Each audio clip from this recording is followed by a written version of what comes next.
નમસ્કાર દર્શક મિત્રો, અર્બન ગુજરાતના ડિજિટલ પ્લેટફોર્મમાં તમારું સ્વાગત છે। આજે છે 23 માર્ચ એટલે કે શહીદ દિવસ। ત્યારે આપણી સાથે ભગતસિંહ ઓલ ઇન્ડિયા યુથ કાઉન્સિલના પ્રમુખ અલ્પેશ પુરોહિત આપણી સાથે જોડાયા છે। ચાલો જાણીએ તેમની પાસેથી કે કેમ ઉજવવામાં આવે છે શહીદ દિવસ। નમસ્કાર સર, તમારું અર્બન ગુજરાતના પ્લેટફોર્મમાં સ્વાગત છે। શહીદ દિવસ કેમ ઉજવવામાં આવે છે અને ખરેખરમાં તેનો અર્થ શું છે? શહીદ દિવસ, દેશ આઝાદ થઈ ગયો, સંવિધાન લાગુ થઈ ગયું અને આપણે બધા જ એ સંવિધાનના ધારાધોરણ મુજબ દોડતા રહ્યા। પણ શું એ આઝાદી, એ સંવિધાન આ ક્રાંતિકારીઓએ એમનું બલિદાન ના આપ્યું હોત તો શક્ય હોત? ના હોત।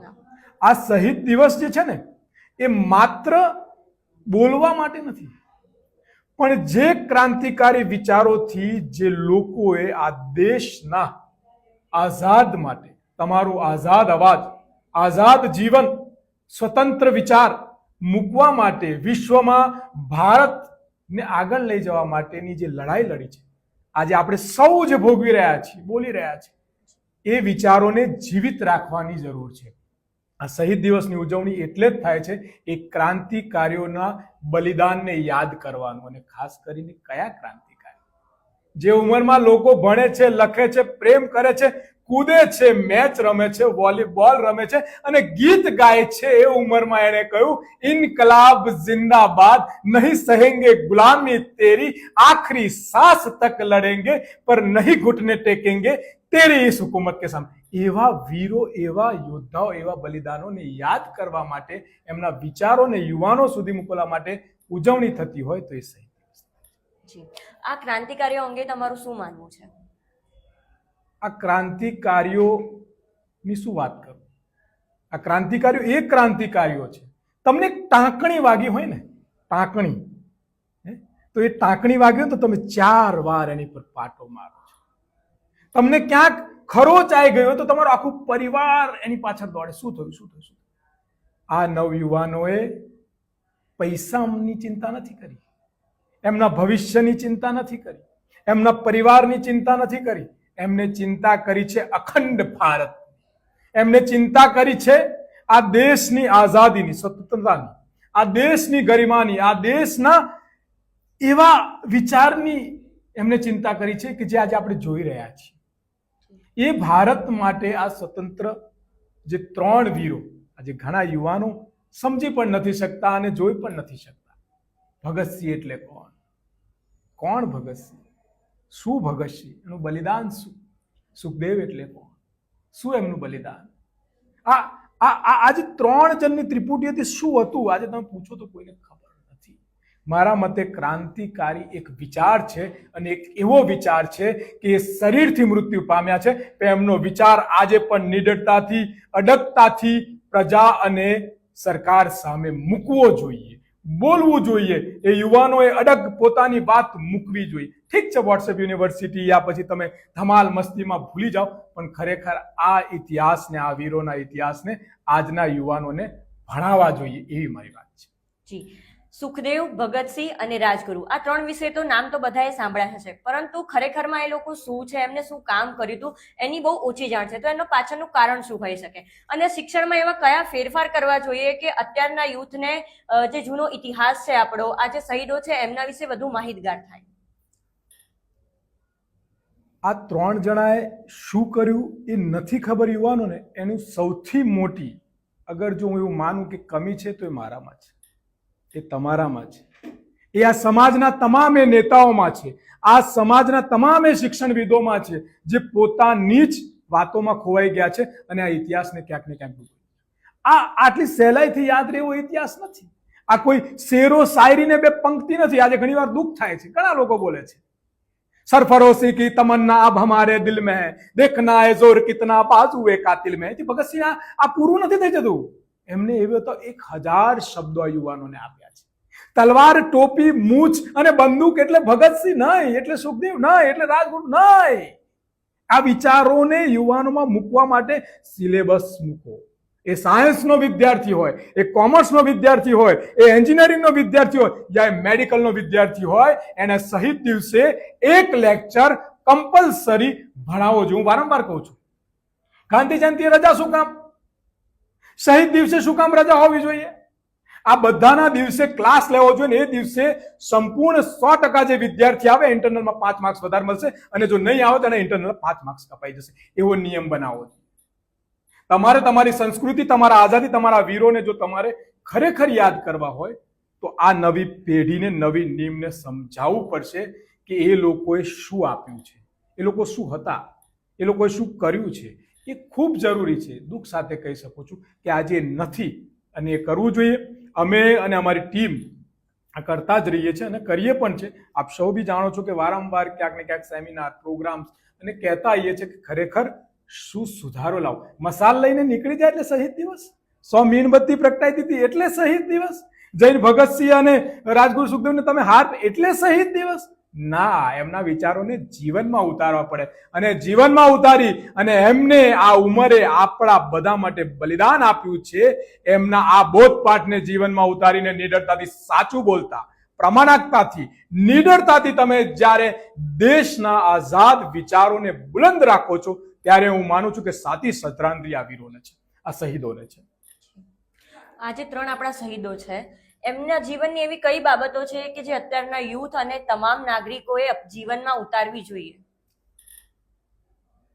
ઘણા બધા સવાલો છે, ઘણી બધી લાંબી વાત થઈ જશે. ઘણા બધા એમ કે ભગતસિંહનો ધર્મ શું હતો એ જાણવાની જરૂર છે યુવાનો. હા, તમે 100% રાણી લક્ષ્મીબાઈની વાત કરો તો પછી તમે ટીપુ સુલતાનની પણ વાત કરો, પણ શું તમે ભગતસિંહની વાત કરો તો અશફાકુલ્લા ખાનની વાત કરો છો? શું તમે ભગતસિંહના ઉપનામની ચર્ચા કરો છો? આ યુવાનો એવું માને છે કે ભગતસિંહ એટલે બંદૂક, ગોળી, તોપ અને તલવાર. ના, એમને જે બોમ્બ નાખ્યો તે મારવા માટે નહીં. એમને એવું કહ્યું, तुम हमें डराओगे तो हम भी तुम्हें डरा सकते हैं. मौत की जालिम रास्तों में हम नहीं चलते पर हम आजाद भारत चाहते हैं. એ કોઈને મારવા નતા માંગતા. ઢગલો કિતાબો ભગતસિંહે લખી છે, ઢગલો વાંચન છે એમનું. ભગતસિંહ ખૂબ જ ઇન્ટેલિજન્ટ પર્સન હતા, એમની ટીમ ખૂબ જ ઇન્ટેલિજન્ટ પર્સન હતી. એ યુવાનોએ વાંચવાનું છે. એ કેટલા ભણેલા હતા, એમને કેટલી પુસ્તકો લખી, એમના વિચાર શું હતા. 2-4 ફોટા, 2-4 શાયરીઓથી યુવાનો પ્રેરિત થઈને નારા લગાવે, ઇન્કલાબ જિંદાબાદ. પણ શું ઇન્કલાબ જિંદાબાદ? શાનો ઇન્કલાબ? કઈ બાબતનો ઇન્કલાબ? આ યુવાનોમાં ખરેખર શીખવાડવાની જરૂર છે અને ખરેખર આ વાત યુવાનો સુધી પહોંચાડવાની. આજકાલ યુવાનો વોટ્સઅપમાં ભગતસિંહનું ડીપી રાખતા હોય છે, એમની સ્ટાઇલ ટોપી છે, મૂછ છે, જનોઈ છે, જેમ તમે બંદૂકની વાત કરી, એવા ઘણા બધા એને અનુસરવાનો પ્રયત્ન કરે છે. પણ પરંતુ એના પાછળનું કારણ યુવાનોને ખરેખરમાં ખબર નથી કે એ કેમ રાખતા હતા અને એના પાછળનું મુખ્ય કારણ શું હતું. ખાલી દેખાડા માટે રાખતા હતા કે કેમ? કારણ કે યુવાનો તો ખાલી દેખાડા તરફ જ અત્યારે જઈ રહ્યા છે. તો એના વિશે તમારું શું કહેવું છે? ભગતસિંહના જે ફોટોઝ આ લોકો જોવે છે, હું કહીશ કે મહાદેવને કોઈ જોયા નથી, એમના ફોટો બન્યા છે. એ રીતે તમે અલગ અલગ ધર્મના તમામ દેવોને તમને જોયા નથી, બન્યા છે. ભગતસિંહ જેલમાં વિતાયેલા ફોટોગ્રાફ્સ તમારે જોવા જેવા છે. એમને આઝાદી વખતે વેશ બદલીને જ્યારે અહીંથી અહીં જતા હતા એ ફોટોઝ જોવા જેવા.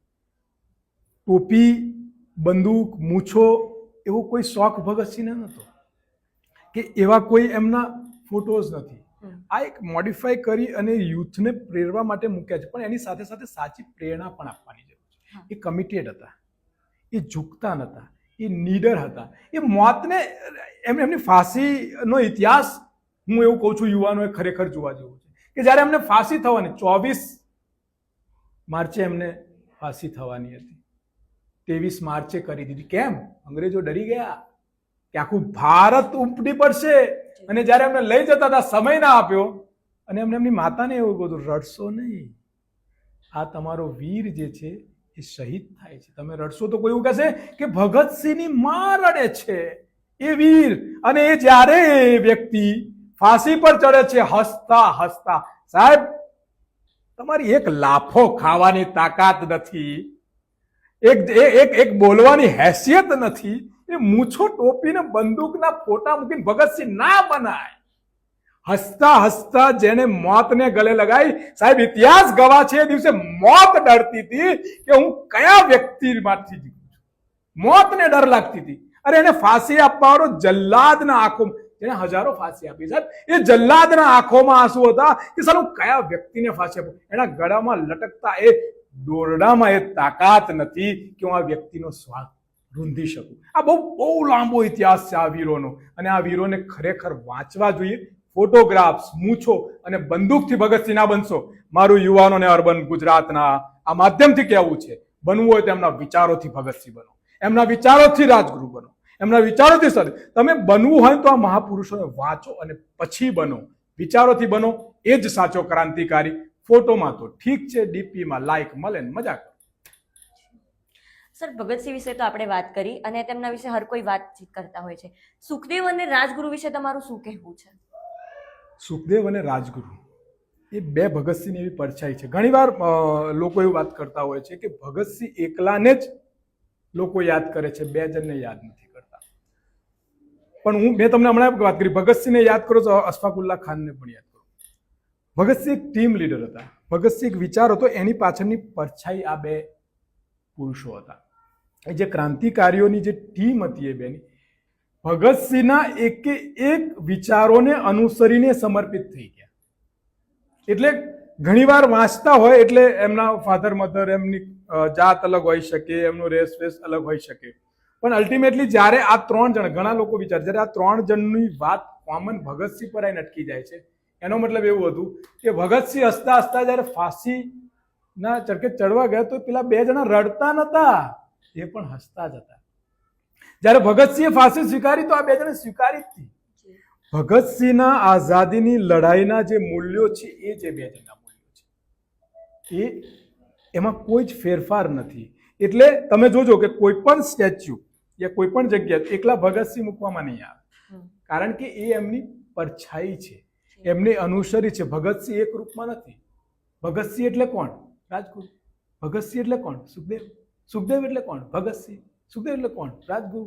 રાજગુરુ કોણ? એટલે ભગત. આ જે આ લોકોની એક ટીમ છે, જે વિચાર છે, એટલા માટે તો શહીદ દિવસ, એ ત્રણની શહીદીએ આખા ભારતને એક દિવસ આપ્યો, અને એ દિવસ છે શહીદ દિવસ. તમે જેમ સર વાત કરી કે ભગતસિંહ એટલે રાજગુરુ અને ભગતસિંહ એટલે સુખદેવ, તો એ ત્રણેયની તમે જે વાત કરી કે મિત્રતા હતી, પણ એ આઝાદીની લડત માટે હતી, તો અત્યારના યુવાનોને તમે મિત્રતા અંગે આનો ઉદાહરણ આપીને શું સંદેશ પાઠવશો? પોપકોર્ન, પેપ્સી, પીઝા સુધીની ના રાખશો. પરિવાર એટલે પાલનહાર અને મિત્રતા એટલે મદદ. હું એવું માનું છું કે એ મિત્રોની જે મિત્રતા છે ને એને વાંચવા જોઈએ, અને એનો આખો એક ચેપ્ટર છે, ઘણી લાંબી વાત થઈ, એ તમારે વાંચવા જોઈએ છે. એમની મસ્તી, એમના બોલવાના શબ્દો, અને આઝાદી માટે જ્યારે એ કોમેન્ટ કરતા હતા અને પેલા લોકો જે ઝેલતા હતા, એ મિત્રતાને આજના કોલેજિયન સ્ટુડન્ટે, કારણ કે એ કોલેજિયન સ્ટુડન્ટ 21 વર્ષની ઉંમર હતી, 23, એ કોલેજિયન સ્ટુડન્ટ જ હતા, એને જોવી પડશે કે તમે કઈ રીતે એકબીજાની સાથે મિત્રતા નિભાવી શકો છો. મિત્રતા નિભાવી એટલે ન્યુસન્સ કરવું નહીં, મિત્રતા નિભાવી એટલે કોઈ પાર્ટી કરવી નહીં, પણ તમે એકબીજા મિત્ર દેશ માટે, સમાજ માટે, શિક્ષણ માટે, કોઈ પણ એવા કાર્ય માટે જે દેશ માટે જરૂર છે, એમાં તમે કઈ રીતે સાંકળ બની અને મજબૂતાઈથી ઉભા રહો છો, જેમાં તમે ડરતા નથી, ડગતા નથી, હટતા નથી. એ મિત્રતાની સૌથી મોટી, હું તમને કહું કે સુદામા અને કૃષ્ણની વાત કરીએ તો હું પછી ભગતસિંહ, સુખદેવ, રાજગુરુની વાત કેમ ના કરું? અને હું એવું માની શકું છું કે કદાચ એ કૃષ્ણની મિત્રતાનું અનુસરણ પણ આ મિત્રોએ કર્યું હોય. એટલે ખરેખર આ ધરોહર, આ મિત્રતાને પ્રણામ છે. હું આજના યુવાનોને કહું છું કે મિત્રના સાચા અર્થને સમજીને જિંદગી જીવી જોઈએ, કે કયા સમયે મિત્રમાં કઈ રીતે ઊભું રહેવું જોઈએ. ખુશી, આનંદ, ઉલ્લાસ, નાચ ગાનામાં તો બધા ઊભા રહે છે, પણ સુખ દુઃખના કટોકટીમાં જે ઊભો રહે મિત્ર, અડગા ભારત દેશની સરહદ પર લડતો અલગ ધર્મનો માણસ, જો બંદૂક સાથે પકડી અને વંદે માતરમ કહેતો હોય, તો સમાજની અંદરની લડાઈમાં એક સાથે એક હાથ પકડી ને ઇનકલાબ કે એ સાચો મિત્ર. સર, તમે ભગતસિંહ ઓલ ઇન્ડિયા યુથ કાઉન્સિલના પ્રમુખ છો, એને લઈને તમારા કેવા વિચાર છે, અને તમારા દ્વારા ભગતસિંહ અને આ ત્રણ જે શહીદો છે એમના વિશે જાગૃતિ ફેલાવવા માટે તમે કેવા પ્રયત્નો હાથ ધરી રહ્યા છો, કેવા પ્રોગ્રામ કરી રહ્યા છો, અને તેનો પ્રતિસાદ કેવો છે? હું છેલ્લા 2003થી આ કરી રહ્યો છું. અમે અલગ અલગ કોલેજોના દર 23 માર્ચે છોકરાઓને ભેગા કરી અને અલગ અલગ વક્તાઓને બોલાવીને એમના વિશે માહિતગાર કરતા. સાથે સાથે અમે આખા વર્ષ દરમિયાન પ્રેક્ટિકલ ઘણા બધા કરતા હોય છે. ભગતસિંહ અને જે અમારા વિચારોમાં સમતલ એક છે કે અમે આ સમાજ, હવે તો દેશ આઝાદ થઈ ગયો, અંગ્રેજ તો છે નહીં, હવે તો બધા આપણે જ છીએ, તો આપણે છીએ તો એ વિચારોને આપણે પોઝિટિવ કેમનું કરી શકીએ? તો હું એવું માનું છું